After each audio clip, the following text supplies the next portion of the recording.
অনেকের মধ্যেই একটা ভুল ধারণা আছে যে কোনো স্টোরের মধ্যে ভালো শ্যুট করা যায় না, কিন্তু আমি স্টোরটাকে স্টুডিও বানিয়ে নিয়ে শ্যুট করে ফেললাম। তোমাদের সাথে সেই শ্যুটের কিছু বিহাইন্ড দ্য সিনস শেয়ার করছি। একটা গার্মেন্টস ব্র্যান্ডের শ্যুট ছিল এটা। ওদের ড্রেসগুলো এতটাই হেভি ছিল যে অতগুলো ড্রেস বয়ে নিয়ে গিয়ে স্টুডিওতে শ্যুট করাটা খুব চাপের।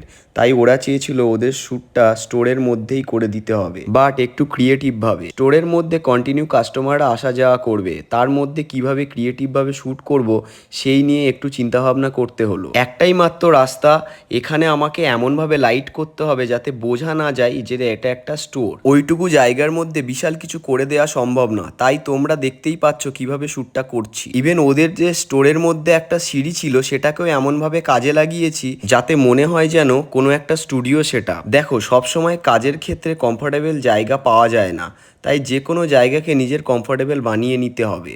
এই কম্পিটিশন মার্কেটে নিজেকে টিকিয়ে রাখতে গেলে যে কোনো সিচুয়েশানে নিজের বুদ্ধি দিয়ে ভালো কাজ বের করে নিতে হবে। দুনিয়া সবসময় সাকসেসটাকে দেখে, সাকসেসফুল হওয়ার জন্যে কতটা নিজেকে ঘষা মাজা করতে হয় সেটা দেখে না। আর একটা কথা না বললেই নয়, কলকাতার মার্কেটে সবাই চাই বোম্বে, দিল্লি, ফরেন লেভেলের কাজ, কিন্তু বেশিরভাগের যা বাজেট থাকে তাতে দিল্লি বোম্বে শ্যুটের লাইটের বাজেটও আসবে না। এই প্রফেশনে আমি নিজের প্যাশন থেকে এসেছি, তাই এখনও কাজ করছি, টিকে আছি।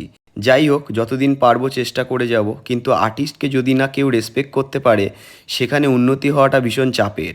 সবাই ভালো থেকো, ভালো করে কাজ করো, টাটা।